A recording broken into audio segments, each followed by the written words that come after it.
मेरे channel astro Riya Sharma को subscribe करें, बेल आइकन को टैप करें ताकि मेरी हर वीडियो की नोटिफिकेशन आप तक जल्द से जल्द। नमस्कार दोस्तों, मैं रिया शर्मा आपका अपने इस यूट्यूब चैनल में बहुत बहुत स्वागत करती हूँ। और आज मैं आपको सुनाने वाली हूँ 16वां और 17वां अध्याय। नारद जी कहने लगे कि हे राजन, अब मैं भगवान के मंदिर में दीपदान तथा मार्जन झाड़ू लगाने का महात्म सुनाता हूँ, जो किसी समय मुझे ब्रह्मा जी ने बताया था। पहले चंद्रवश में जयध्वज नाम का अत्यंत प्रतापी तथा प्रभु भक्त राजा राज्य करता था। वह नित्य प्रति भगवान के मंदिर में जाकर स्वयं मार्जन करता तथा दीप जलाता था। एक दिन वितिहोत्र नाम राज पुरोहित स्वयं राजा को यह क्रिया करते हुए देखकर विस्मय से पूछने लगा कि हे राजन, भगवान को प्रसन्न करने के लिए और भी अनेक भक्ति युक्त कार्य हैं, फिर मंदिर में मार्जन तथा दीप जलाने में आपकी इतनी अधिक श्रद्धा का क्या कारण है? तब हाथ जोड़कर अत्यंत विनम्र भाव से राजा ने कहा, महाराज, इस संबंध में मेरे पूर्व जन्म का अत्यंत विस्मयकारी इतिहास है, जो भगवद कृपा से मुझे इस जन्म में भी स्मरण है। सत्यु के स्वरोचित मनवंतर में वेद वेदांगों का जानने वाला एक ब्राह्मण था, जो अत्यंत विद्वान होने पर भी खोटे कर्मों में लिप्त रहता था। इन खोटे कर्मों के कारण उसके बंधु बांधवों ने उसका परित्याग कर दिया। एक दिन भूख प्यास से अत्यंत दुखित होकर वह घूमता फिरता नर्मदा नदी के तट पर जा पहुंचा और वहीं पर उसने अपने प्राण त्याग दिए। उसकी स्त्री भी व्यभिचारिणी थी और उसके बंधुओं ने उसे भी घर से निकाल दिया। उसी के गर्भ में अत्यंत पापी मैं उत्पन्न हुआ। इस जन्म में मेरा नाम दंडकेतु है और स्त्री तथा द्रव्य के लिए मैंने गो, पशु तथा अनेक मनुष्यों की हत्याएं की। एक रात्रि को किसी दूसरे की स्त्री से भोग करने की इच्छा से एक सूने देवालय में गया। वहां जाकर इस वस्त्र से स्थान साफ किया, फिर दीपक जलाया। इतने में ही सूने मंदिर में दीपक जलता देख ग्राम रक्षक वहां आ गए और मुझे चोर या डाकू समझकर उन्होंने लाठियों से प्रहार किया, जिससे मेरी मृत्यु हो गई। प्राण निकलते ही भगवान के दूत वहां आ गए और मुझे सुंदर विमान में बैठाकर वैकुंठ को ले गए। कार्तिक के महीने में भगवान के मंदिर में झाड़ू लगाने तथा दीपक जलाने से मुझे इतना फल मिला है कि कल्प तक स्वर्ग में सुख भोग अब मैं चंद्रवंश में जन्म लिया है। यदि श्रद्धा भक्ति पूर्वक यही क्रिया कार्तिक के महीने में की जाए तो उसके पुण्य का कहना ही क्या है, अर्थात अनंत फल की प्राप्ति होती है। नारद जी ने कहा, हे राजा पृथु, अब दूसरे के दीपक जलाने का महात्म सुनाओ। मनु के वंश में रैवत नामक राजा का भद्र बुद्धि नाम वाला पुत्र था। फिर उसके यहाँ सुदर्शन नाम का अत्यंत पराक्रमी पुत्र उत्पन्न हुआ। भद्र बुद्धि की राजधानी नर्मदा के तट के समीप महेंद्र पर्वत पर थी। एक बार शिकार खेलने के लिए सुदर्शन अपने साथियों के साथ वन में गया और घूमते हुए उसने नदी के उस पार एक सुंदर कन्या को देखा, तो साथियों को वहीं छोड़ घोड़े पर सवार हो तत्काल नदी के उस पार जा पहुंचा। वहां उस रूपवती कन्या को देखकर सुदर्शन उस पर मोहित हो गया। कन्या भी शोभा से युक्त उस बलशाली वीर पुरुष को देखकर लज्जा को प्राप्त हुई। तत्पश्चात सुदर्शन के पूछने पर उस कन्या ने बतलाया कि वह गौड़ राजा की पुत्री है और उसका नाम मदनालसा है। अपनी सखियों के साथ क्रीड़ा करने के लिए वह यहाँ आई है। इसके बाद स्वेच्छा पूर्वक उन दोनों ने गंधर्व रीति से वहीं पर अपना विवाह कर लिया। कुछ समय तक वहीं नर्मदा नदी के तट पर विहार करते रहे, फिर अपने घर पर आकर आनंद पूर्वक रहने लगे। कुछ समय बाद राजा भद्र बुद्धि अपने पुत्र सुदर्शन को राज्य सौंपकर स्वयं वन में चला गया। सुदर्शन बड़ी कुशलता पूर्वक राजकाज चलाने लगा। रानी मदनालसा सदा अपने पति को भगवान विष्णु की पूजा का उपदेश करती रहती थी। इस प्रकार राजा रानी दोनों ही भगवान विष्णु के अनन्य भक्त बन गए। उन्होंने भगवान का एक स्वर्ण मंदिर बनवाया। दोनों ही उसमें भगवान का पूजन व दीपदान करते थे।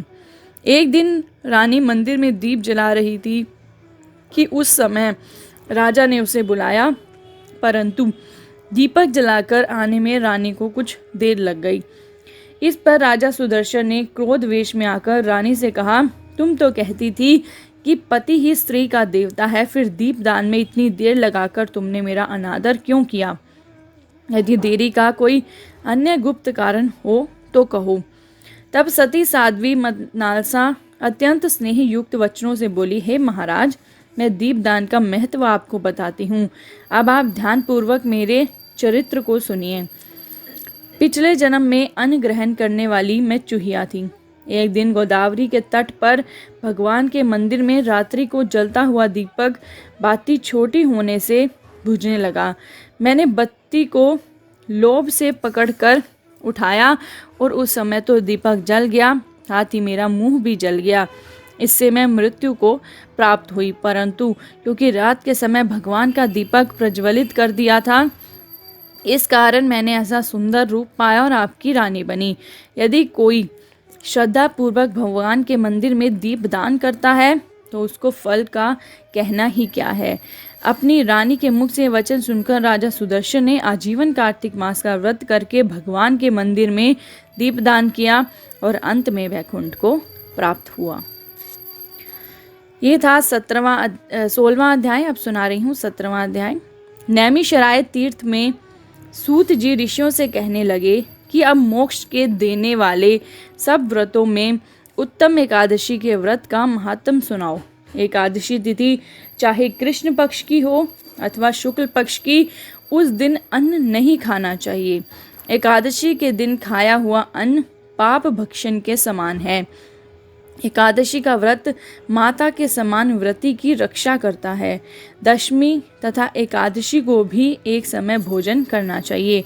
नारद जी कहते हैं कि गंगा के समान तीर्थ नहीं, माता के समान गुरु नहीं, विष्णु के समान देव नहीं और अन्न न खाने के समान तप नहीं, तथा शांति के समान संसार में कोई भी सुख नहीं है।